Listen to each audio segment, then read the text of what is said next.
Well, let's continue our material, guys. Kita lanjutkan materi struktur kita ya. Jadi hari ini nanti kita akan belajar mengenai kata sifat atau adjective. Tapi sebelumnya kita review sedikit mengenai materi-materi yang sudah kita pelajari ya. Jadi dari hari pertama sampai hari kelima kita sudah belajar kalau di sentencing ya atau caranya membuat kalimat itu wajib harus ada subjek dan predikat. Kemudian subjek predikat itu bisa muncul lebih dari satu, teman-teman. Nah, nanti kalau teman-teman menemukan ada dua subjek, dua predikat di dalam soal misalnya ya, maka kita butuh conjunction alias di dalam kalimat itu nggak apa-apa ada dua subjek, dua predikat, bahkan lebih nggak apa-apa. Asalnya setiap dua subjek predikat harus dihubungkan dengan satu conjunction. Oke, teman-teman. Kemudian ketika teman-teman mengecek ada subjek predikat atau tidak di dalam kalimat, tiba-tiba teman-teman menemukan salah satu dari 6 penanda inversi ya, yaitu there yang dia pindah sebelum subjek tanpa koma, keterangan tempat yang dia pindah sebelum subjek tanpa koma, dan keterangan yang maknanya negatif pindah sebelum subjek tanpa koma, ataupun setelahnya more than, ataupun ada verb ing atau verb 3 yang dia agak panjang pindah sebelum subjek tanpa koma, dan yang terakhir kalimat pengandaian yang conjunction if-nya itu kita hapus, maka cari jawaban yang predikat dulu baru subjek karena itu adalah bentuk inversi ya teman-teman, yang mana merupakan salah satu bentuk kalimat yang agak unik seperti itu. Kemudian selain inversi ada juga bentuk kalimat yang unik lagi, namanya adalah double comparative. Oke. Jadi caranya kita bilang semakin apa, semakin apa. Nah, itu adalah the more apa, the more apa. Seperti itu ya. Nah, misalnya nanti teman-teman sudah cek secara sentencing, jadi sudah dicek di penjelasan yang tadi ya. Ternyata teman-teman nggak ada masalah, berarti masalahnya bukan di sentencing tapi di phrasing. Nah, hari ini kita akan belajar mengenai materi phrase yang pertama, tapi sebelumnya mungkin ada yang mau dipertanyakan dulu nih dari teman-teman. Silakan teman-teman.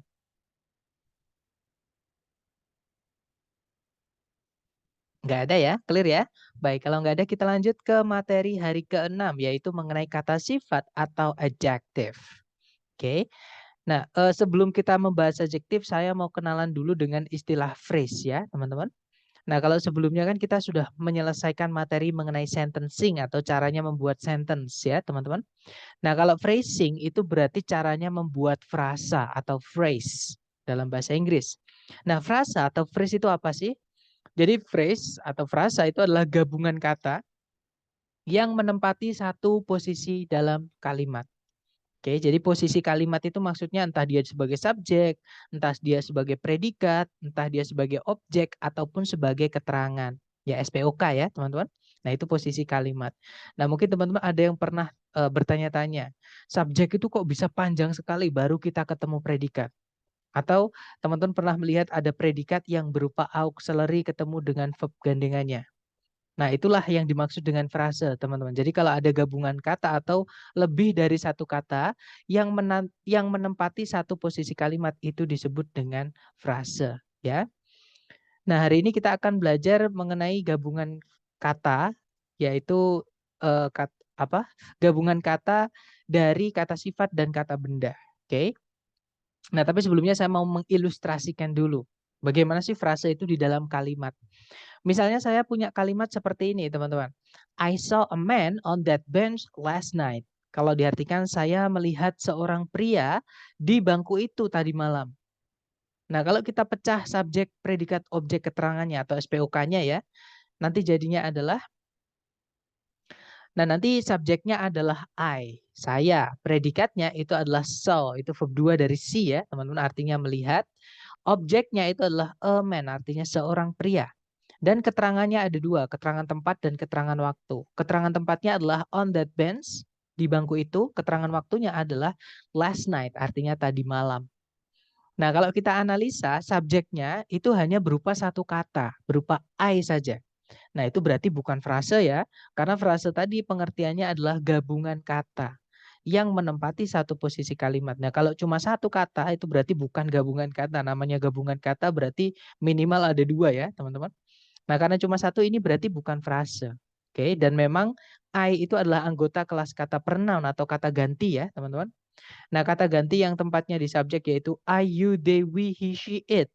Itu memang tidak bisa diberubahkan menjadi frase alias dia hanya bisa berdiri sendiri sebagai subjek ataupun objek, seperti itu. Jadi memang nggak boleh ditambahi apa-apa di subjek kalau subjeknya berupa kata ganti Ayu Dewi She It, seperti itu. Kemudian di predikat juga sama, dia hanya terdiri dari satu kata, teman-teman, yaitu verb 2 saw. Mungkin teman-teman masih ingat saya pernah bilang kalau verb 2 itu hanya bisa di dalam predikat muncul dan tidak boleh ketemu sama auxiliary. Ya, teman-teman. Jadi yang boleh menghiasi verb 2 itu hanya keterangan. Oke, sebelumnya kalau mau ada keterangan nggak apa-apa, ya. Kemudian kalau objeknya di situ ada kata sama kata man. Nah, inilah teman-teman yang disebut dengan frase. Artinya seorang pria. Jadi kata benda pria di situ atau man itu dijelaskan dengan kata sifat yaitu artinya seorang. Seperti itu. Kemudian keterangannya tadi ada 2, on that bench itu 3 kata ya, on, kemudian that, kemudian bench menempati satu posisi kalimat. Nah, itulah juga yang disebut dengan frase. Sama, keterangan waktunya juga sama, ada last sama night. Tempatnya jadi satu posisi kalimat yaitu keterangan tempat. Nah, itulah yang disebut dengan frase. Ya, teman-teman. Nah, untuk yang pertama kali kita pelajari mengenai frase atau gabungan kata, kita belajar dulu mengenai gabungan kata benda dan kata sifat. Jadi memang kata sifat atau adjektif itu hanya punya satu fungsi di dalam kalimat, teman-teman. Oke, jadi fungsinya adjektif itu apa sih? Atau kata sifat itu di kalimat fungsinya jadi apa sih? Nah, kata sifat misalnya sehat, berani, sakit, misalnya ya, itu kan kata sifat semua, teman-teman. Nah, kata sifat di dalam kalimat itu fungsinya hanya bisa menjelaskan kata benda. Atau kalau saya balik, yang punya sifat itu ya benda, teman-teman. Oke, selain benda nggak bisa dikasih sifat. Ya, jadi contohnya rumah yang besar. Nah, kata yang besar itu kan kata sifat, menjelaskan kata benda rumah. Pria yang tampan. Nah, yang tampan itu sifat, menjelaskan kata benda pria. Mobil yang mahal. Mahal itu kata sifat, menjelaskan kata benda mobil. Jadi memang fungsi kata sifat hanya memberikan sifat ke kata benda, seperti itu. Nah, dalam bahasa Indonesia atau bahasa kita urutannya adalah, jadi kalau ada kata benda ketemu sama kata sifat, urutannya adalah kata benda dulu, baru kata sifat. Nah, itu di bahasa kita ya atau bahasa Indonesia, teman-teman. Contohnya adalah rumah yang besar. Nah, jadi kata benda dulu yaitu rumah, baru kata sifatnya yang besar. Tapi kalau dalam bahasa Inggris, ketika kata sifat ini nempel dengan kata benda yang dijelaskan, urutannya adalah kata sifatnya dulu ya, teman-teman. Jadi dibalik. Jadi adjektif dulu atau kata sifat, baru kata benda. Jadi adjektif baru noun, seperti itu. Oke. Nah, contohnya untuk bilang rumah yang besar dalam bahasa Inggris itu yang besarnya dulu, yaitu big. Oke, baru rumahnya yaitu house. Jadi untuk bilang rumah yang besar itu big house, bukan house big. Ya, teman-teman. Jadi kalau kata sifatnya itu hanya berupa kata saja, itu nanti tempatnya di sebelum kata bendanya, seperti itu. Nah, sayangnya teman-teman, kata sifat dalam bahasa Inggris itu dibagi menjadi 3. Ya, jadi ada 3 jenis kata sifat. Nah, ini berdasarkan urutan dan berdasarkan penggunaan masing-masing, ya. Yang pertama kata sifat itu ada yang dikategorikan sebagai determiner. Nah, determiner ini adalah jenis kata sifat yang dia selalu butuh kata benda setelahnya. Alias nggak boleh kata sifat jenis determiner ini berdiri sendiri ya, teman-teman. Karena nanti dia akan nggak boleh. Jadi memang kata sifat jenis determiner ini harus ada kata benda setelahnya. Kalau berdiri sendiri nggak bisa diartikan nanti. Nah, untuk contohnya adalah yang pertama. Nah, sebelum ke contoh saya menjelaskan dulu arti kenapa kok dinamai determiner ya, teman-teman. Determiner itu kata dasarnya adalah determine, artinya menentukan. Jadi kata sifat yang jenis determiner ini nanti akan menentukan bentuk dari kata bendanya, ya. Contoh yang pertama ada yang menentukan bendanya itu apakah jelas ataukah tidak. Yaitu kalau kata bendanya jelas, orang yang kita ajak omong sudah paham bendanya yang di mana atau yang mana, kita pakainya the. Nah, the itu kata sifat ya, jenis determiner. Kalau nama di grammar itu artikel. Jadi artikel itu anggota dari determiner. Tapi teman-teman nggak perlu ingat-ingat nama, itu hanya nama. Yang penting teman-teman tahu kalau kata benda ditambahkan the berarti benda itu sudah jelas. Nggak ada benda lain yang dimaksud selain itu. Maksudnya seperti itu. Oke. Dan the itu boleh diikuti kata benda apapun, teman-teman, kecuali nama ya. Jadi the itu boleh diikuti kata benda tunggal, kata benda jamak, kata benda manusia, ataupun kata benda selain manusia. Seperti itu. Nah, kemudian selain the, ada juga yang menentukan bendanya itu tidak jelas atau bendanya yang mana nggak tahu orang yang kita ajak ngomong. Yaitu sama an, artinya itu sebuah, teman-teman. Contoh nih, misal saya bilang ke teman-teman, guys, saya punya sebuah buku, misalnya. Guys, saya punya sebuah buku. Nah, pasti teman-teman tidak tahu buku yang saya maksud itu buku yang mana. Nah, itu adalah yang saya maksud dengan menentukan bendanya itu tidak jelas. Karena orang yang kita ajak ngomong nggak tahu bendanya di mana. Nggak tahu bendanya yang dimaksud yang mana. Seperti itu kan, di dunia ini ada banyak sekali buku, teman-teman. Kalau saya bilang ke teman-teman, guys, saya punya sebuah buku. Nah, di antara semua buku di dunia ini, buku yang mana yang saya sebutkan tadi, yang saya ajak ngomong belum tahu. Seperti itu. Nah, itu yang dimaksud dengan tidak jelas bendanya, seperti itu. Dan sama an itu hanya bisa kata bendanya itu hanya bisa kata benda tunggal, ya teman-teman, atau kata benda yang bisa dihitung dan jumlahnya tunggal, seperti itu. Kalau jamak kita nggak boleh pakai atau an, seperti itu. Kemudian determiner yang kedua itu ada jenis atau yang menentukan bendanya itu apakah dia jauh, apakah dia itu dekat. Atau kalau di grammar istilahnya adalah demonstratif adjektif. Caranya kita bilang itu atau ini, ya teman-teman. Nama nggak penting, hanya untuk informasi sedikit aja. Nah, contohnya kalau jauh itu caranya kita bilang itu, teman-teman. Ya, kita bisa pakai that, bisa pakai those. Contoh, mobil itu adalah milik saya misalnya. Nanti kalau ditranslate, that car is mine. Jadi that car is mine. Seperti itu. Jadi kalau saya bilang mobil itu milik saya, berarti mobilnya yang saya maksud itu jauh dari saya, teman-teman. Pakainya kan itu. Oke. Tapi kalau dekat itu pakainya ini. Nah, kita bisa pakai this, bisa pakai this. Jadi contohnya mobil ini milik saya. This car is mine. Seperti itu. Jadi kenapa pakai ini ya berarti dekat dari saya, dekat dari yang ngomong. Seperti itu. Nah, sekarang mungkin bedanya that sama those sama this sama this itu apa sih? Kok sama-sama artinya itu tapi ada that, ada those. Bedanya adalah kalau kita pakai that sama this, teman-teman, kata bendanya harus tunggal. Oke? Atau kata benda yang nggak bisa dihitung seperti itu ya. Tapi kalau pakai those sama these, itu hanya bisa untuk kata benda yang bisa dihitung dan jumlahnya banyak. Seperti itu, teman-teman. Kak, kadang kan ada the car dan that car. Itu gimana? Sebenarnya sama. Jadi kalau saya bilang the car, orang yang saya ajak ngomong tahu. Mobil itu artinya pun sama. That the car sama that car itu sama. Mungkin kalau that car itu visually, jadi bisa dilihat. Tapi kalau the car itu walaupun nggak ada mobilnya, tapi orang yang kita ajak ngomong tahu mobil yang kita maksud. Mungkin itu lebih pakainya the car. Seperti itu, walaupun that car juga nggak apa-apa ya teman-teman.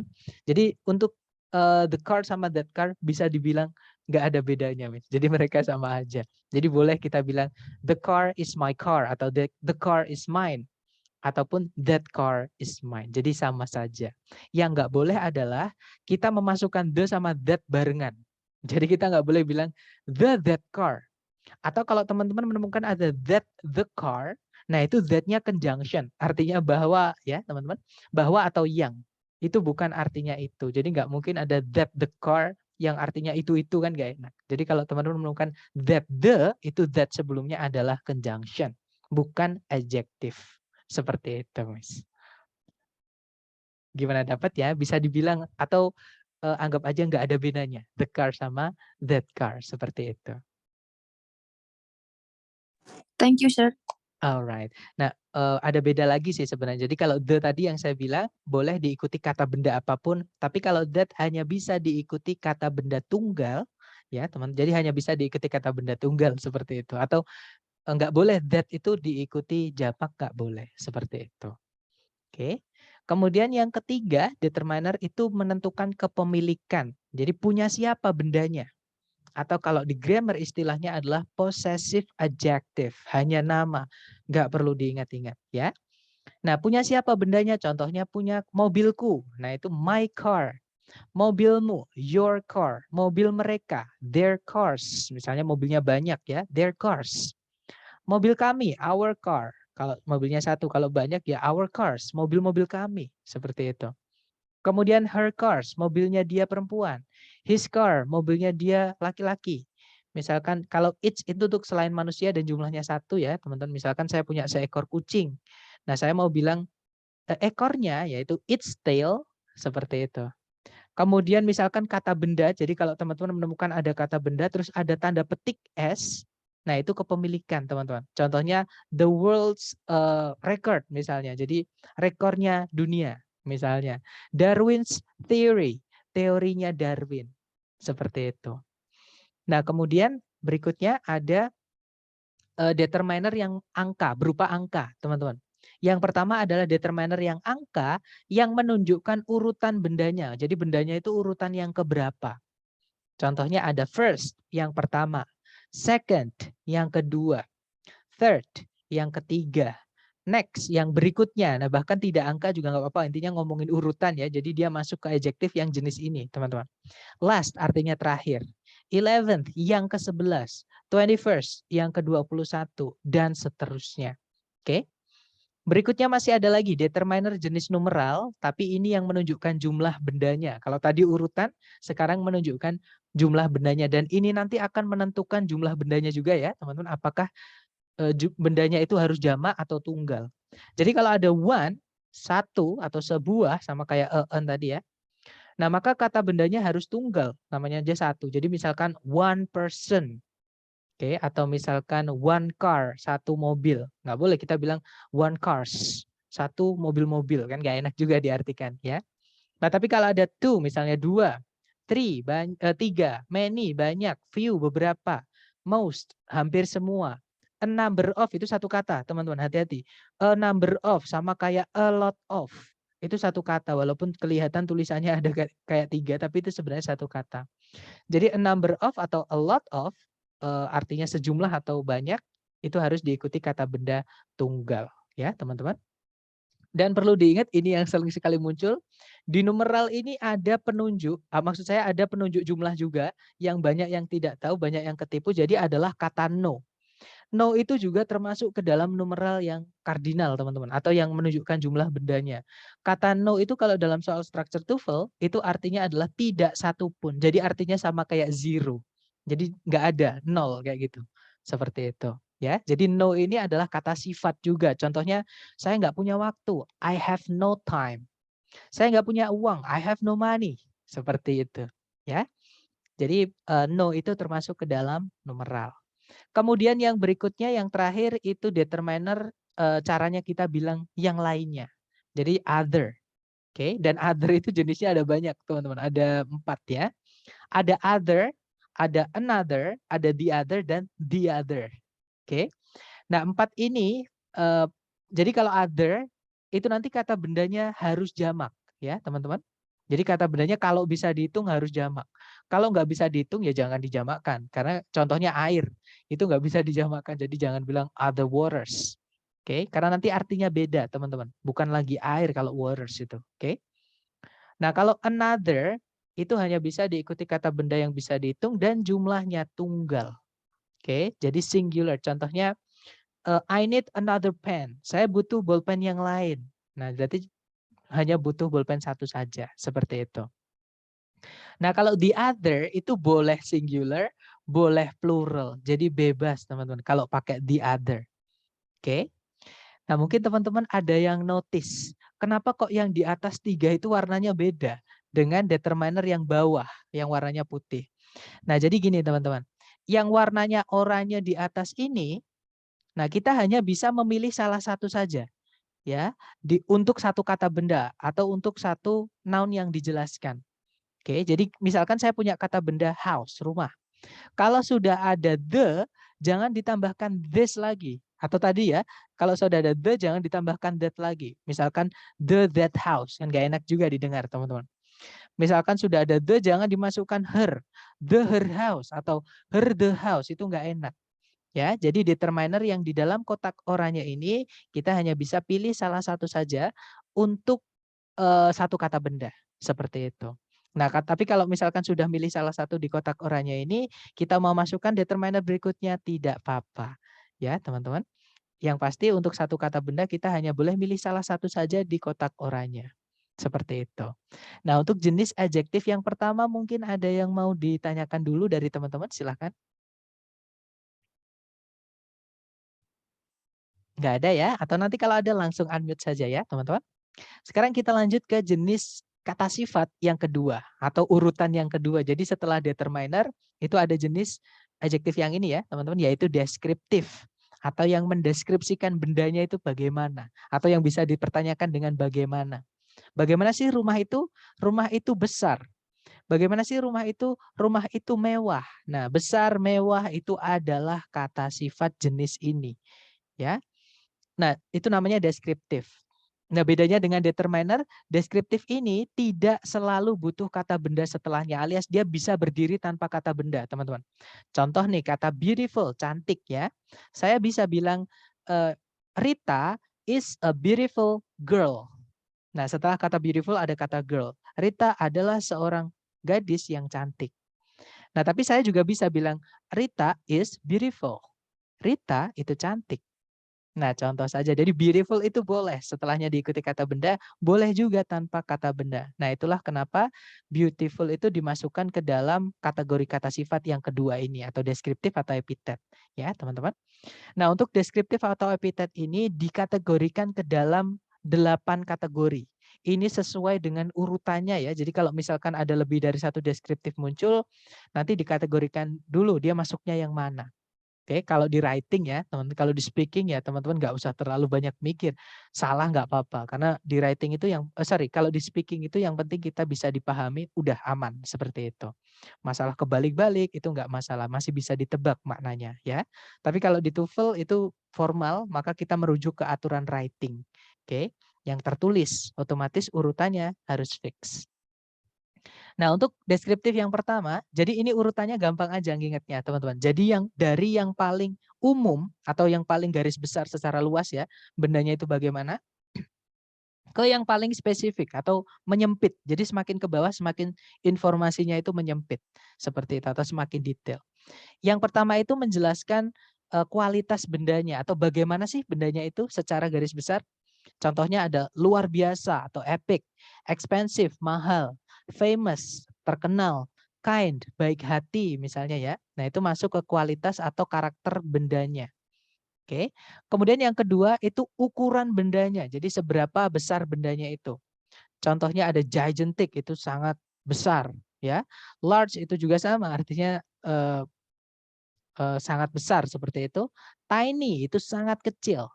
Mikroskopik ya berarti mikroskopis. Intinya ngomongin kalau maknanya itu urutan, itu masuk ke urutannya setelah kualitas atau karakter bendanya. Seperti itu. Kemudian yang ketiga, nah ini boleh dibolak-balik teman-teman. Antara umurnya dulu atau suhunya dulu. Kalau ada dua-duanya ya. Misalkan teman-teman menemukan ada kata sifat umur atau temperatur menjelaskan satu kata benda. Nah itu boleh umur dulu, boleh temperatur dulu. Jadi dibolak-balik nggak apa-apa. Oke. Nah contohnya umur bendanya itu ada archaic atau ancient atau artinya sama kayak very old ya, jadi sangat tua atau kuno seperti itu. Nah, untuk temperatur suhu ya, contohnya ada hot itu panas, cold itu dingin, cool misalnya itu sejuk, warm itu hangat dan seterusnya. Oke. Ini hanya contoh saja. Kemudian yang keempat itu ada kalau teman-teman masih ingat verb ing dan verb 3 ya, ketika dia berdiri sendiri di dalam kalimat tanpa auxiliary. Nah, dia berfungsi sebagai kata sifat, teman-teman. Namanya adalah participle. Nah, kalau verb ing nanti artinya aktif ya. Jadi nanti artinya yang Kalau verb 3 artinya adalah yang di. Contohnya interesting itu yang menarik. Kalau interested itu tertarik. Boring artinya membosankan. Bored itu artinya bosan. Oke, jadi jangan bilang I am boring ya. Karena kalau kita bilang I am boring itu artinya saya membosankan. Seperti itu, oke. Misalkan di sini ada excited itu artinya senang. Jadi atau dibuat senang gitu ya. Kalau exciting itu menyenangkan. Jadi bedanya hanya aktif atau pasif saja. Oke. Kemudian yang kelima itu ada bentuk bendanya, yaitu shape. Contohnya ada oval, rectangular, square, cubic sama tubular. Seperti itu. Kemudian yang keenam itu warna bendanya. Jadi bendanya itu warna apa sih? Atau color ya. Contohnya ada maroon, ada violet, ada indigo, ada purple, ada silver, dan seterusnya. Misalnya yellow, blue, red, dan seterusnya. Oke. Kemudian nomor 7 itu dari mana bendanya. Jadi asal bendanya atau letak bendanya di mana. Kan ada tuh benda yang bisa dipindah-pindah, berarti asalnya dari mana. Ada juga benda yang nggak bisa dipindah, contohnya tembok Berlin tuh teman-teman. Nggak bisa kan dipindah-pindah. Nah itu namanya location. Jadi lokasi bendanya atau asalnya dari mana. Contohnya kalau di Jepang atau dari Jepang ya kita bilangnya Japanese. Dari Inggris ya English. Dari Kanada ya Canadian. Dari Amerika ya American. Dari Indonesia Indonesian. Dari Vietnam Vietnamese. Seperti itu ya. Kemudian yang terakhir yang kedelapan ini adalah bahan bendanya. Jadi bendanya itu dibuatnya dari apa? Oke, contohnya ada wooden, artinya dari kayu. Plastik dari plastik, metal dari logam, paper dari kertas, fiber dari serat. Ini contoh ya, teman-teman.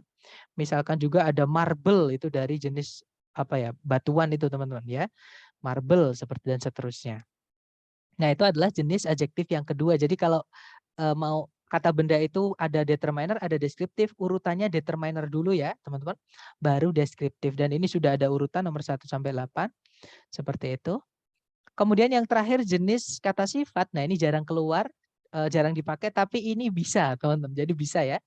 Namanya adalah noun adjunct atau noun adjektif nggak apa-apa. Beberapa orang nyebutnya noun adjektif, ada juga yang nyebutnya noun adjunct. Nah, intinya adalah jenis kata sifat ini wujudnya atau secara fisik itu adalah kata benda, teman-teman. Oke. Jadi itu kata benda tapi menjelaskan benda lain. Contohnya rumah kucing. Nah, itu kan cat house misalnya ya. Jadi rumah kucing, cat house. Nah, itu kan ada cat sebelum kata benda house. Cat itu juga kata benda, teman-teman. Tapi di dalam frase cat house, cat di situ, kata benda cat di situ fungsinya hanya menjelaskan kata benda house. Yang mana yang bisa menjelaskan kata benda kan harusnya adalah kata sifat. Nah, itulah yang disebut dengan noun adjunct. Jadi kata benda yang mencuri fungsinya kata sifat ya, teman-teman. Nah, untuk noun adjunct sendiri itu bisa dibuat dari dua jenis kelas kata. Yang pertama ada kata benda murni atau noun ya. Ada juga yang dibuatnya dari gerund. Gerund itu adalah kata benda yang kita buat dari kata kerja, yaitu verb ing, teman-teman. Jadi gerund itu verb ing, yaitu kata jadi verb ing itu bisa jadi kata sifat, bisa juga jadi kata benda, seperti itu. Nah, verb ing yang jadi kata benda atau gerund itu juga bisa menjadi noun adjunct, seperti itu. Nah, untuk contohnya, misalnya kalau yang dibuat dari kata benda murni ya, teman-teman. Contohnya adalah bookshelf. Selain cat house tadi ya, rumah kucing, sekarang ada bookshelf atau rak buku. Nah, misal kalau teman-teman nih, misalkan jualan perabotan nih, kalau saya bilang, guys, saya mau beli rak buku. Saya diambilkan buku atau rak, teman-teman. Jadi wujudnya rak buku itu rak atau buku? Rak, Sar. Rak Rak. ya, that's right. Jadi rak buku. Jadi itu wujudnya adalah rak atau shelf-nya. Jadi kata buku di dalam frase rak buku itu hanya penjelas kata benda lain. Jadi kalau ada kata benda menjelaskan kata benda lain, inilah yang disebut dengan noun adjunct. Hanya nama ya, tapi dia nggak apa-apa. Jadi ada kata benda ketemu kata benda itu nggak apa-apa, teman-teman. Oke, jadi kata benda yang awal itu hanya menjelaskan kata benda yang setelahnya. Jadi intinya ya yang bentuknya itu, berarti ini intinya, kata benda aslinya, teman-teman. Atau yang dijelaskan itu ya. Kemudian contoh lain selain bookshelf itu ada pencil case, kotak pensil. Nah, kalau teman-teman kehilangan kotak pensil, itu kehilangannya kotaknya, tempatnya, bukan pensilnya. Jadi misalkan di dalamnya kotak pensil itu ada pensil atau tidak, itu bukan itu intinya ya, tapi kotaknya, tempatnya. Jadi kalau saya bilang, aduh, saya kehilangan kotak pensil saya. Jadi yang hilang itu tempat pensilnya. Ya, entah di dalamnya ada pensilnya atau tidak penting. Dari kalimat tadi yang saya bilang adalah kotak pensilnya yang hilang, seperti itu. Jadi wujudnya adalah case-nya. Nah, kata benda pensil di situ hanya menjadi penjelas kata benda case, seperti itu. Itu namanya noun adjunct. Kemudian ada baby powder, bedak bayi. Kalau saya bilang ke toko misalnya, Pak beli bedak bayi, pasti sama bapaknya diambilkan bedak, nggak mungkin diambilkan bayi ya teman-teman. Ya karena memang bedak bayi itu wujudnya bedak, bukan bayi. Karena bayi di kata bedak bayi itu hanya sebagai penjelasnya saja, seperti itu. Oke. Nah, di gerund juga sama, teman-teman. Misalnya contohnya ada running shoes, sepatu lari. Kemudian ada juga washing machine, mesin cuci. Ada juga dining table, meja makan. Nah, itu juga nggak apa-apa. Seperti itu. Jadi gerund itu selain dia bisa berdiri sendiri sebagai subjek atau objek, ya, tergantung butuh objek atau enggak setelahnya nanti. Jadi kata benda itu sebenarnya nggak boleh punya objek, teman-teman. Tapi kalau teman-teman nanti misalnya kehilangan subjek atau kehilangan objek, jadi kita butuhnya kan harusnya kata benda atau kata ganti. Nah, tapi setelahnya titik-titik itu ada objeknya. Nah, kata benda sama kata ganti itu nggak boleh punya objek, teman-teman. Yang boleh adalah kata kerja. Ya sudah, kita carikan kata kerja yang dirubah menjadi kata benda, yaitu verb ing. Jadi verb ing itu bisa berdiri sendiri sebagai subjek atau objek, juga bisa menjadi penjelas kata benda seperti ini. Ya, teman-teman, namanya noun adjunct tadi. Nah, sebelum ke contoh soal, saya sarankan teman-teman foto aja biar gampang nanti ketika latihan ya, biar nggak lupa juga. Jadi silahkan difoto supaya nanti latihan gampang bisa nyontek ini, teman-teman, nggak apa-apa. Sambil mungkin ada pertanyaan dari teman-teman, silahkan.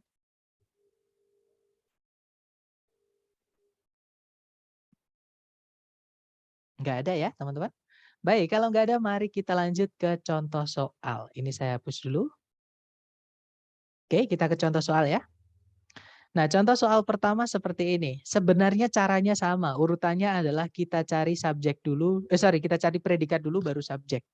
Jadi kalau ditarik dari depan ke belakang, nah itu ada verb 2 yaitu aroused. Artinya adalah membangkitkan. Ya, subjeknya adalah social crusade, teman-teman. Jadi sudah ada subjek, sudah ada predikat.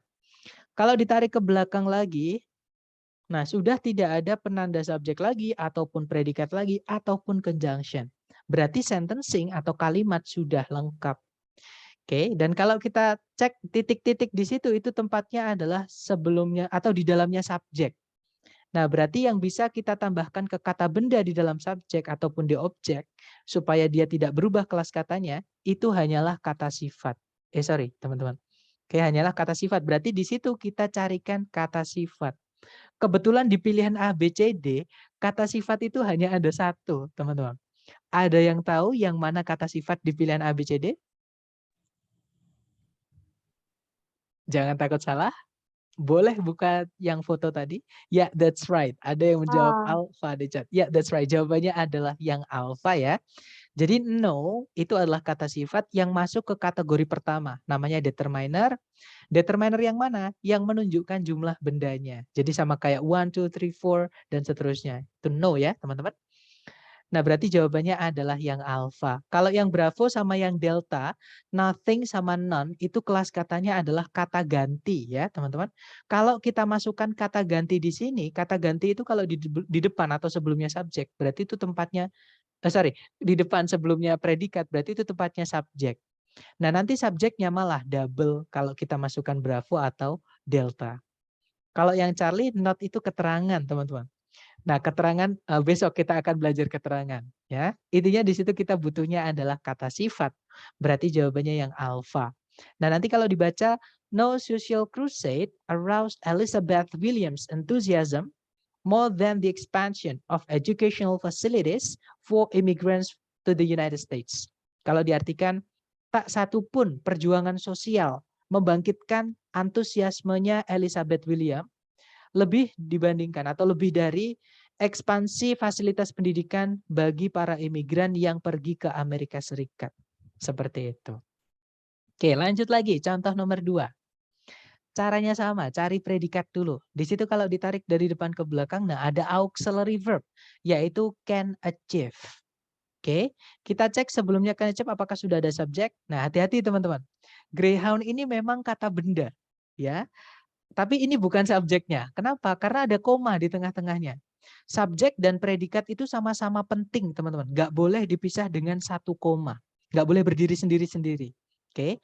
Nah, tapi kalau dipisah dengan dua koma itu malah boleh. Nanti informasi yang diapit dengan dua koma itu namanya informasi tambahan. Atau kalau disebut di materi TOEFL itu apositif. Itu kalau teman-teman hilangkan nggak apa-apa, kalau misalkan nggak jadi pertanyaan ya, atau kalau nggak jadi petunjuk. Oke, nah tapi dia di sini jadi petunjuk teman-teman, karena ada koma satu di soal dan subjek predikat itu nggak boleh dipisah dengan satu koma. Ya sudah kita carikan di pilihan ganda yang ada satu koma lagi, karena di situ kita belum ada subjeknya. Oke, nah A, B, C, D yang cuma ada satu koma lagi, yang delta. Ya sudah, berarti jawabannya yang delta, ya teman-teman. Nah nanti kalau dibaca, the fastest dog, the greyhound, can achieve speeds up to 36 miles per hour. Kalau diartikan, anjing tercepat atau namanya adalah greyhound, bisa mencapai kecepatan hingga 36 mil per jam. Nah itu kalau the greyhound-nya kita hapus nggak apa-apa, karena itu informasi tambahan saja teman-teman. Jadinya the fastest dog can achieve speeds up to 36 miles per hour. Anjing tercepat bisa mencapai kecepatan hingga 36 mil per jam. Nah jadi pesan yang disampaikan atau inti dari informasi yang disampaikan tidak berubah seperti itu. Hanya kalau ada greyhound-nya ya lebih jelas saja seperti itu. Itulah yang disebut dengan informasi tambahan ya teman-teman. Diingat-ingat, subjek dan predikat tidak boleh dipisah dengan satu koma, ya. Kita lanjut ke contoh terakhir, nomor 3, teman-teman. Caranya sama, cari predikat. Nah, di situ ada is, ya. Subjeknya adalah Rache. Kemudian kalau ditarik dari belakang lagi, nah di situ ada conjunction yaitu that, teman-teman. Nah, setelahnya ada predikat can move, berarti nggak ada subjeknya. Bukan seperti itu, oke? Kalau teman-teman masih ingat, ya. Ketika kita membahas conjunction, selain fanboys ya terutama ada yang saya tebelin hitam, yaitu which, who, sama that yang artinya yang. Nah, kenapa saya tebelin hitam dan saya miringin? Ada penggunaan khususnya. Penggunaan khususnya adalah conjunction which, who, that yang artinya yang itu bisa merangkap sekaligus menjadi subjek. Oke, teman-teman. Jadi di sini contohnya that itu merangkap sebagai conjunction sekaligus menjadi subjek. Predikatnya adalah can move. Nah, ini nanti kita pelajari lebih dalam lagi di hari ke-10 ya untuk conjunction yang penggunaannya unik seperti ini, teman-teman. Intinya adalah di kalimat sudah lengkap. Kita punya subjek predikat, conjunction subjek predikat. Sentencing sudah lengkap, teman-teman. Kalau kita analisa, yang alfa, kalau kita masukkan kata sifat di sini, nggak apa-apa, nggak ada masalah. Berarti alfa kita tahan dulu, ya. Kalau yang bravo ada subjek, ada predikat. Nah, kenapa yang bravo salah, teman-teman? Nanti kita butuh apa kalau kita masukkan subjek predikat lagi?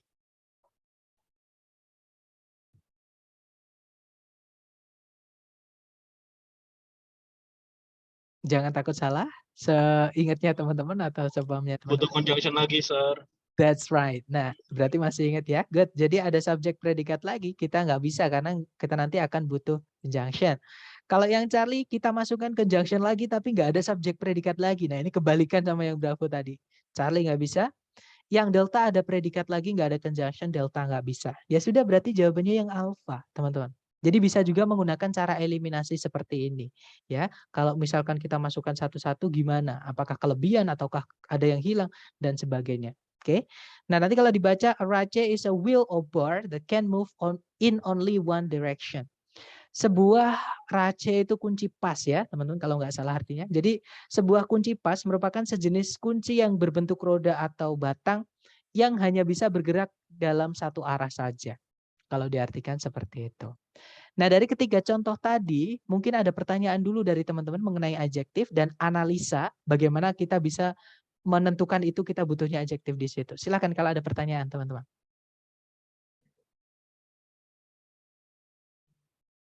Nggak ada ya? Kalau nggak ada, mari kita lanjut ke latihan soal.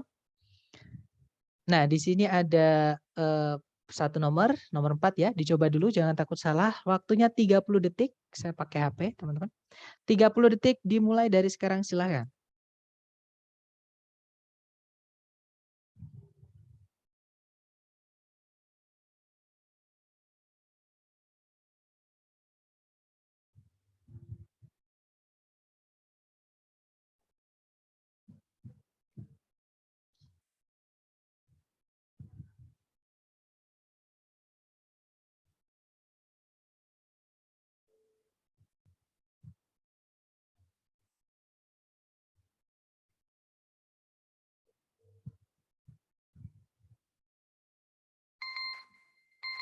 Oke, 30 seconds over. Kita cek bersama.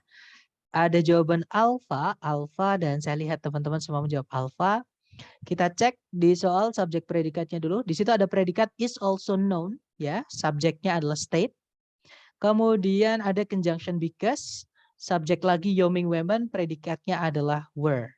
Nah, berarti sudah lengkap ya, subjek predikat, conjunction subjek predikat.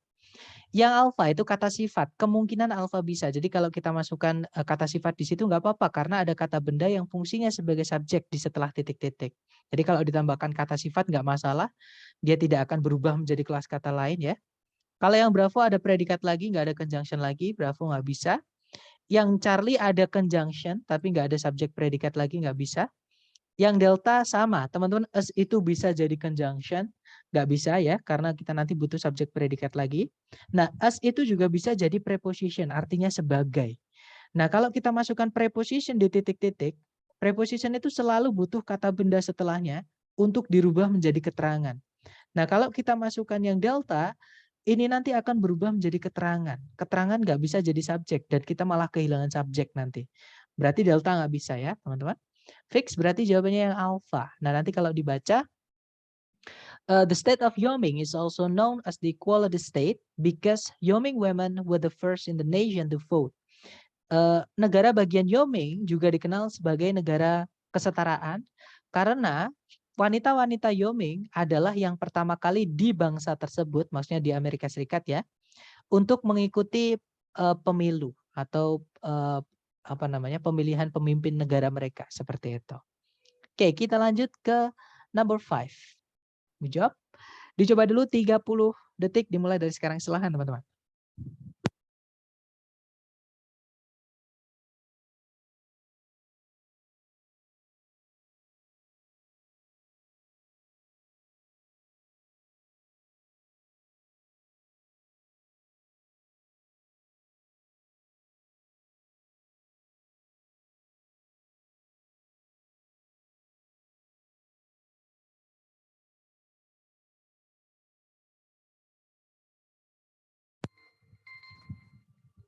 Oke, 30 detik sudah habis.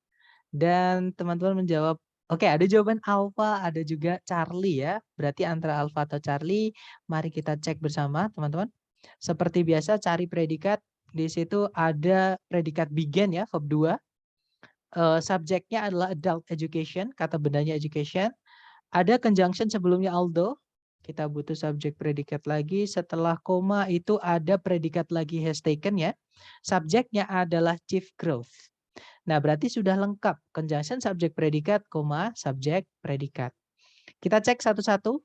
Yang alpha di situ ada kata sifat kepemilikan ya, yaitu its, dia masuk ke determiner, temannya my, your, their dan seterusnya. Jadi kemungkinan alpha bisa, kita tahan dulu. Kalau yang Bravo ada conjunction lagi, ada subjek lagi. Nah, kita butuh predikat lagi, tapi nggak ada predikatnya. Berarti Bravo nggak bisa ya, teman-teman. Kalau yang Charlie ada conjunction lagi, teman-teman, yaitu but. Kita nggak bisa masukkan conjunction karena di soal sudah ada satu conjunction, yaitu although. Oke, berarti Charlie nggak bisa, teman-teman. Kalau yang Delta, ada subjek lagi, ada predikat lagi, tapi tidak ada conjunction sebelumnya. Delta juga tidak bisa. Ya sudah, berarti jawabannya yang alpha, teman-teman. Nah, nanti kalau dibaca, although adult education in the United States began in colonial times, its chief growth has taken place since the 1920s.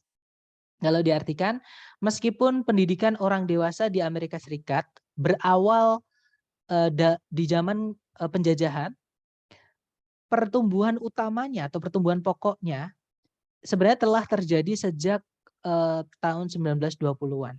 Seperti itu. Oke, jawabannya alfa. Nggak apa-apa, kita cek lagi soal berikutnya ya.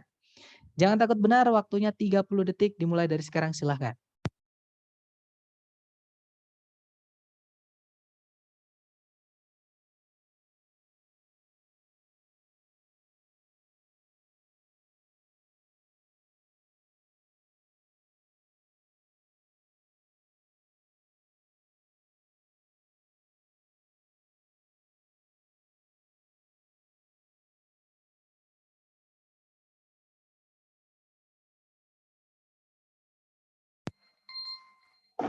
Oke, 30 detik sudah habis. Silahkan jawabannya dikirim di chat ya, teman-teman. Baik, ada jawaban delta, delta, dan saya lihat semua menjawab delta. Kita cek bersama, teman-teman. Cari predikat dulu. Di situ ada has been, ya. Subjeknya adalah chief material. Kemudian ada conjunction but. Subjek lagi yaitu metal and stone. Predikatnya adalah have also been used. Oke. Nah, berarti di situ sudah lengkap ya. Subjek predikat, conjunction subjek predikat. Kita cek aja satu-satu. Yang alpha ada subjek predikat lagi, nggak ada conjunction, alpha nggak bisa. Yang Bravo ada conjunction, tapi nggak ada subjek predikat lagi. Bravo nggak bisa. Yang Charlie juga sama, ada predikat lagi, tapi nggak ada conjunction sebelumnya, nggak bisa ya. Jawabannya berarti yang delta. Karena kata sifat kalau mau ditambahkan ke sebelum kata benda nggak apa-apa. Dan dia tidak merubah arti kata benda ataupun kelas kata-kata bendanya. Jadi nggak ada masalah. Jawabannya yang delta ya. Nah nanti kalau kalau dibaca, historically the chief material for making furniture has been wood, but metal and stone have also been used. Secara sejarah atau dalam sejarah, bahan pokok untuk pembuatan perabotan itu adalah kayu. Namun logam dan batuan itu sebenarnya juga pernah digunakan. Seperti itu. Oke, lanjut ke number 7. Dicoba dulu silahkan teman-teman. 30 detik dimulai dari sekarang.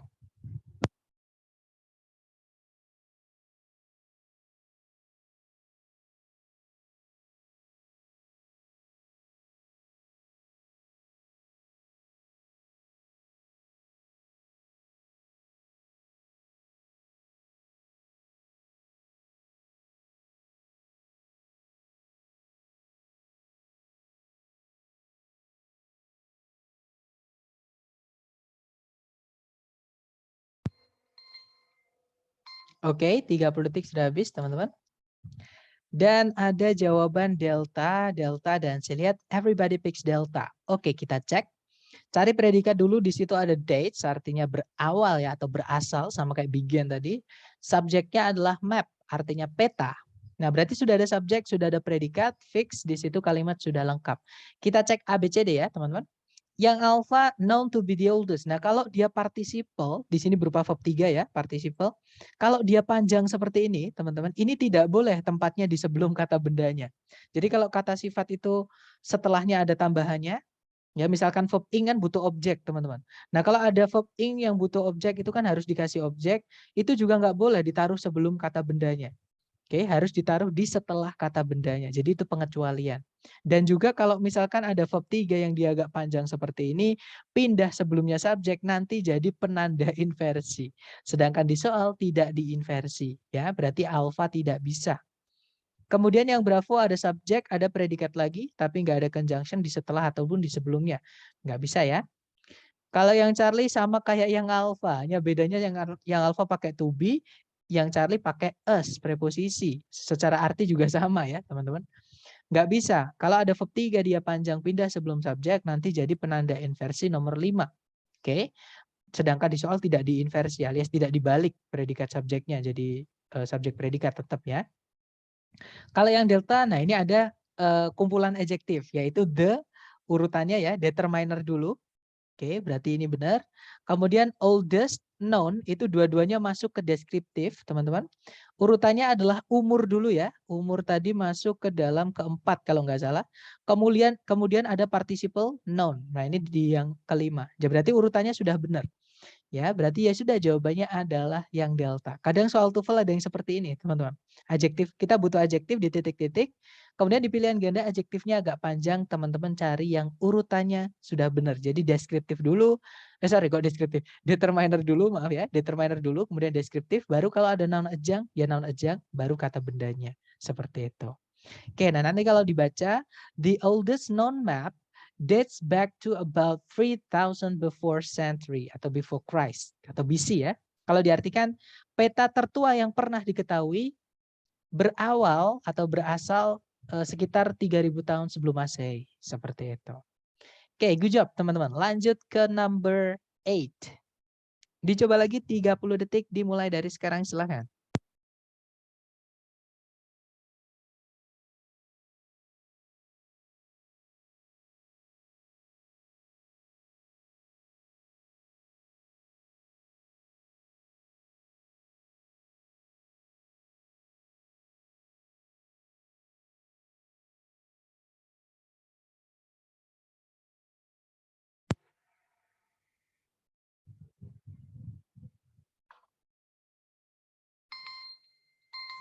Baik, 30 detik sudah habis. Silahkan jawabannya dikirim di chat ya. Ada jawaban delta, delta, ada juga bravo. Baik, bravo atau delta. Kita cek, ada juga alpha ya. Baik, kita cek bersama teman-teman. Cari predikat di soal kalau ditarik dari depan ke belakang. Nah, di situ ada auxiliary verb yaitu are called.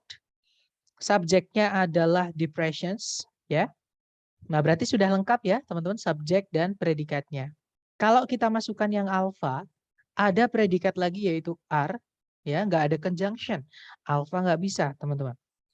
Kalau yang bravo sama, yang pernah saya bilang, kalau teman-teman menemukan ada titik-titik di paling depan, kemudian di pilihan ganda diawali oleh predikat, jangan dipilih. Inversi pun pasti ada sesuatu sebelumnya, teman-teman ya. Jadi predikat itu memang tidak pernah muncul di paling depan kalimat, di TOEFL. Oke. Berarti bravo nggak bisa, sudah pasti salah kalau ada predikat muncul di paling depan jawaban. Terus titik-titiknya kita di depan sendiri. Jadi jangan dipilih, teman-teman. Itu bonus. Kalau yang Charlie ada conjunction where tapi tidak ada subjek predikat lagi. Sedangkan di soal hanya ada satu subjek predikat, Charlie nggak bisa ya. Nah, jawabannya adalah yang delta, teman-teman. Deep itu kata sifat, artinya adalah dalam. Oke. Nah, berarti nanti kalau dibaca deep depressions in the ocean floor are called trances. Kalau diartikan cekungan yang dalam di dasar laut disebut palung. Seperti itu. Oke, kita lanjut lagi ke number 9. Jangan takut salah. 30 detik dimulai dari sekarang. Silahkan teman-teman.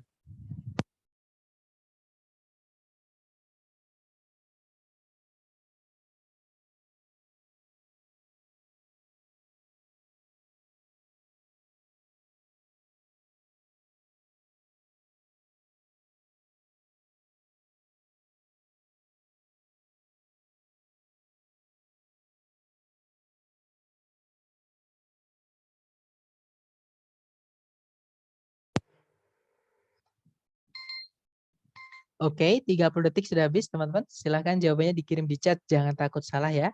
Kita belajar. Baik, ada jawaban alpha, alpha, alpha, dan saya lihat everybody picks alpha. Kita cek bersama teman-teman. Cari predikat kalau ditarik dari depan ke belakang, cari kata kerja. Di situ ada kata rejected, itu verb 2 karena dia punya objek ya. Sebelumnya ada koma, berarti kita carikan koma lagi karena subjek predikat nggak boleh dipisah satu koma. Nah, kita nemu koma lagi di itu ya, di sebelum titik-titik. Terus ada subjek sebelum titik-titik yaitu futurism. Nah, sudah ada subjek predikat dan kalau ditarik ke belakang sudah tidak ada penanda subjek predikat lagi ya, teman-teman. Nah, berarti di sini kalimatnya sudah lengkap.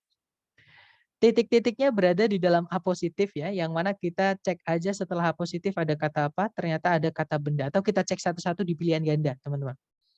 Yang alpha, an itu kata sifat, pasti bisa kalau kita masukkan di A positif di sini ya. Kenapa? Karena ada kata benda setelahnya yaitu movement. Oke, teman-teman. Dan an itu harus diikuti kata benda tunggal, movement itu tunggal, nggak ada S-nya ya di belakang. Kita cek dulu yang lain. Yang bravo ada conjunction, tapi subjek predikat di soal cuma satu, di bravo nggak ada subjek predikat lagi. Bravo nggak bisa ya. Kemudian kalau yang Charlie, hati-hati teman-teman. Ini jebakan. Jadi kalau teman-teman ada that, kemudian ada subjek it, ada predikat was, ini nggak bisa. Ya teman-teman. Alasannya nanti saya akan bahas di hari ke-10. Tapi tadi sudah saya singgung ya. That yang artinya yang itu bisa merangkap sekaligus menjadi subjek, teman-teman. Jadi langsung diikuti predikat nggak apa-apa. Oke, bahkan kalau predikatnya itu hanya berupa to be seperti ini, nah ini tips juga teman-teman.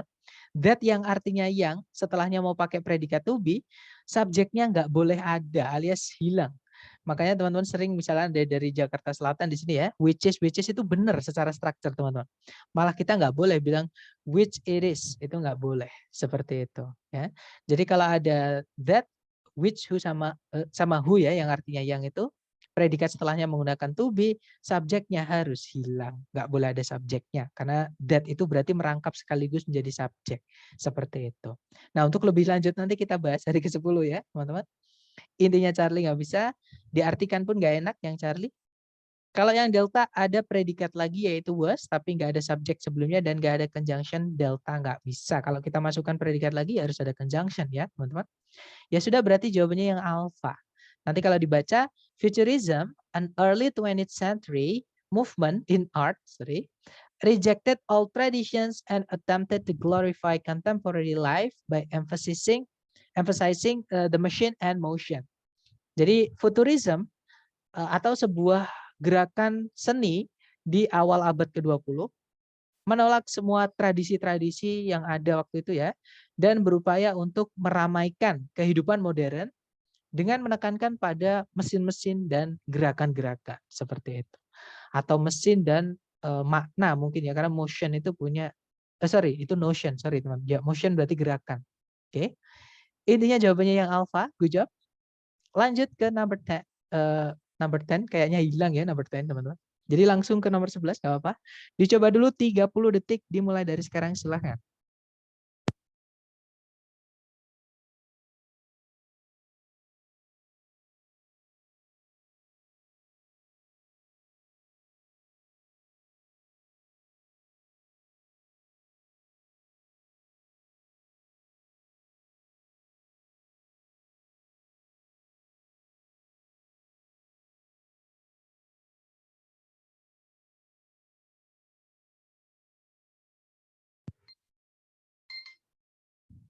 Oke, 30 detik sudah habis teman-teman. Baik, ada jawaban bravo, bravo, bravo. Oke, semuanya menjawab bravo, kita cek ya.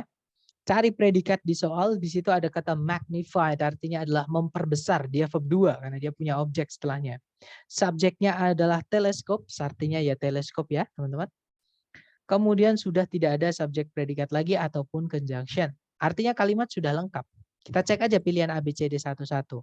Yang alpha ada conjunction nggak bisa. Kalimat itu butuh lebih dari satu subjek predikat kalau mau dimasukkan conjunction. Berarti alpha nggak bisa.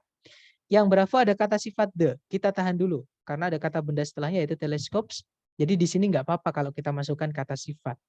Kita tahan dulu. Kalau yang Charlie ada, nah this di sini bukan kata sifat ya teman-teman. This di sini adalah kata ganti. Jadi kalau ada this sama that, setelahnya nggak ada kata benda, tiba-tiba nambah predikat seperti ini. Nah ini kata ganti. Sama kayak this is my car. Nah itu this is. Nggak ada kata benda setelahnya this, itu berarti itu kata ganti. Artinya sama-sama ini teman-teman, hanya beda penggunaan aja. Karena kelas katanya beda ya. Intinya nggak bisa kita masukkan predikat lagi. Kenapa? Karena tidak ada conjunction-nya di soal ataupun di pilihan Charlie. Berarti Charlie nggak bisa. Yang delta ada conjunction where, tapi subjek dan predikat cuma satu. Berarti delta nggak bisa. Ya sudah, berarti jawabannya yang bravo. Oke. Nah nanti kalau dibaca, the telescopes of the 1900s magnified objects 33 times their original size. Teleskop dari tahun 1600-an memperbesar benda-benda 33 kali ukuran asli mereka. Seperti itu. Oke, good job. Lanjut lagi ke number 12. Silahkan teman-teman. 30 detik dimulai dari sekarang. Silahkan.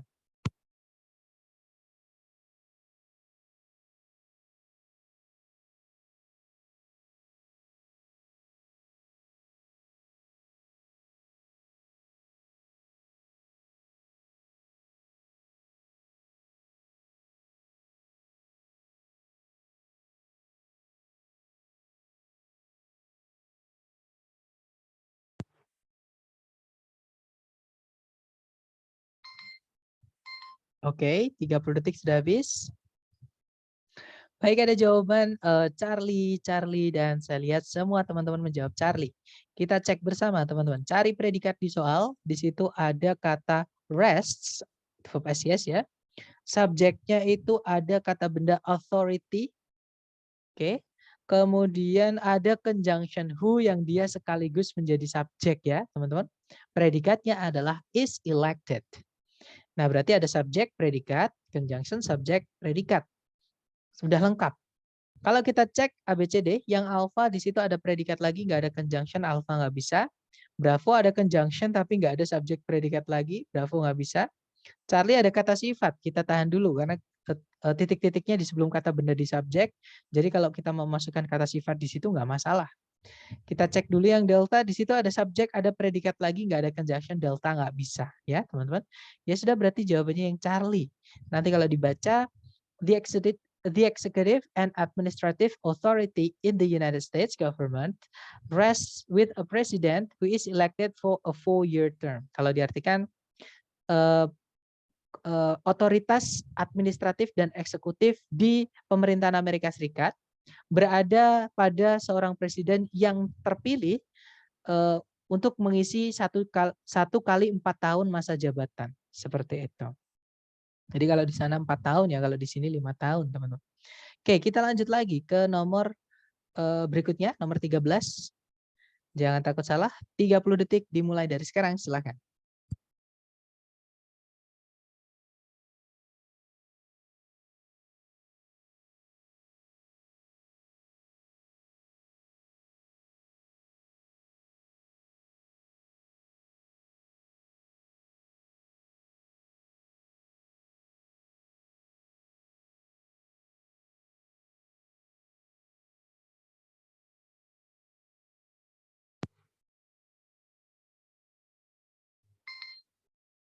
Oke, 30 seconds over. Silakan jawabannya dikirim di chat, teman-teman. Baik, ada jawaban bravo, bravo, bravo. Dan saya lihat semua menjawab bravo. Kita cek bersama. Yang di soal kita cari predikat, di situ ada verb 1 yaitu at. Subjeknya adalah angles, artinya sudut ya. Bukan yang angels itu tulisannya angels, bacanya itu malaikat. Kalau ini angles, artinya sudut. Nah, sudah ada subjek predikat. Kita cek ABCD, yang alpha itu ada conjunction if, sudah kelihatan salah ya, karena kita nggak bisa masukkan conjunction jika subjek predikat hanya satu.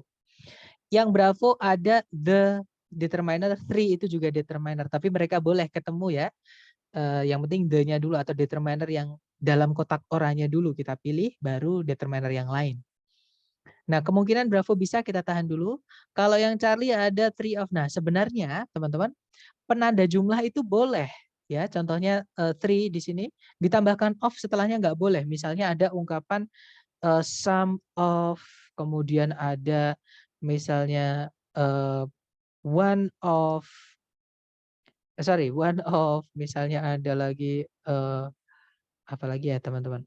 None of misalnya, tak satu pun dari. Nah, kalau teman-teman menemukan ada seperti ini, setelahnya mau diikuti kata benda, ini nggak boleh langsung kata benda. Ya, jadi harus ada keluarganya the yang tadi di kotak oranye itu ya, baru kata bendanya. Itu kalau kata benda ya, tapi kalau kata ganti itu nggak bisa ditambahi teman-teman. Jadi kalau kata ganti ya kata ganti aja, tapi kalau kata benda nggak bisa berdiri sendiri. Harus ada keluarganya the ya, the atau keluarganya maksudnya seperti itu. Misalnya three of the angles of any triangle itu bisa, tapi kalau nggak ada of atau teman-temannya of setelahnya of, ini nggak boleh teman-teman. Oke, jadi Charlie itu tidak bisa karena nggak ada determiner penentu di setelah of-nya. Jadi langsung kata benda nggak bisa. Kalau yang delta ada predikat lagi, nggak ada conjunction, delta nggak bisa. Ya sudah fix, jawabannya yang bravo ya. Good job. Nanti kalau diartikan ketiga sudut dari segitiga apapun selalu berjumlah hingga 180 derajat. Seperti itu. Oke, kita lanjut ke number 4. Silakan dicoba dulu teman-teman. 30 detik dimulai dari sekarang. Silakan.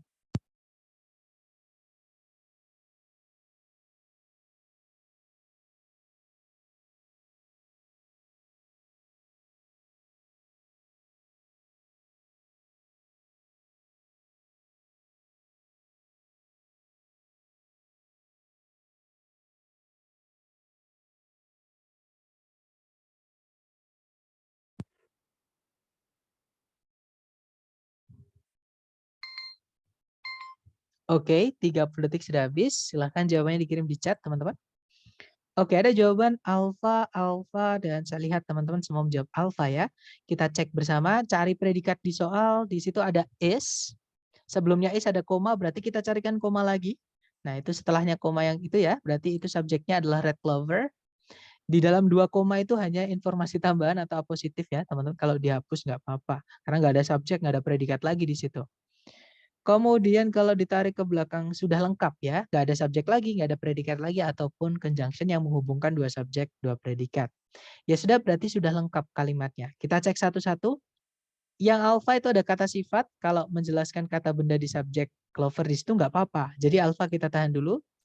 Yang Bravo ada predikat lagi yaitu is tapi tidak ada conjunction-nya. Bravo nggak bisa. Yang Charlie ada subjek lagi, ada conjunction lagi. Ada subjek lagi, ada predikat lagi tapi tidak ada conjunction.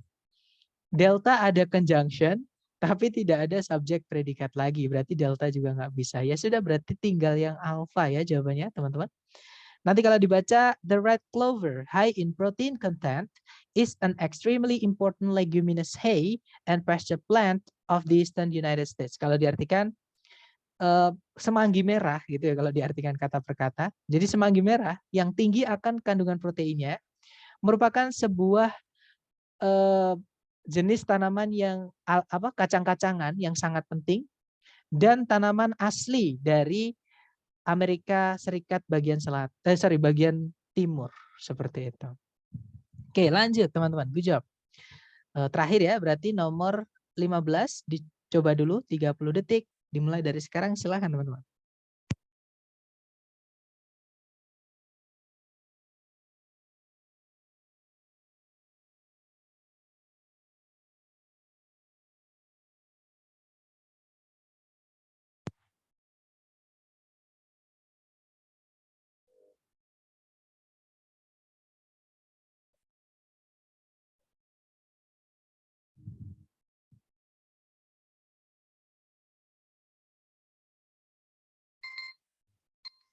Oke, 30 detik sudah habis teman-teman.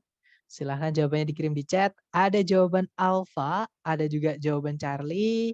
Oke, antara Alpha atau Charlie berarti ya. Mari kita cek bersama teman-teman. Seperti biasa, predikat dulu yang kita cari ya. Kalau ditarik dari depan ke belakang, di situ ada verb SES, yaitu kata helps, artinya menolong atau membantu. Kita cek apakah sudah ada subjek. Nah, ada kata benda wooden buildings. Nah, ini bukan subjek, teman-teman ya, walaupun dia kata benda. Kenapa? Karena predikatnya sudah ada S-nya. Nah, helps atau verb SES ya. Verb SES itu dipakai untuk kata benda tunggal, subjek tunggal maksud saya, bukan kata benda aja. Jadi subjeknya harus tunggal. Sedangkan wooden buildings itu jamak dan soal nggak mungkin salah ya teman-teman. Berarti ini bukan subjek tapi ini adalah objek. Nah kita belum punya subjek teman-teman. Tapi di subjeknya yang pasti adalah dia punya objek. Oke. Nah kata benda yang boleh punya objek itu hanya gerund atau kata benda yang dibuat dari verb ya teman-teman, yaitu verb ing. Nah, dari penjelasan saya barusan jelas sekali jawabannya ya. Jawabannya adalah yang alfa, teman-teman. Oke.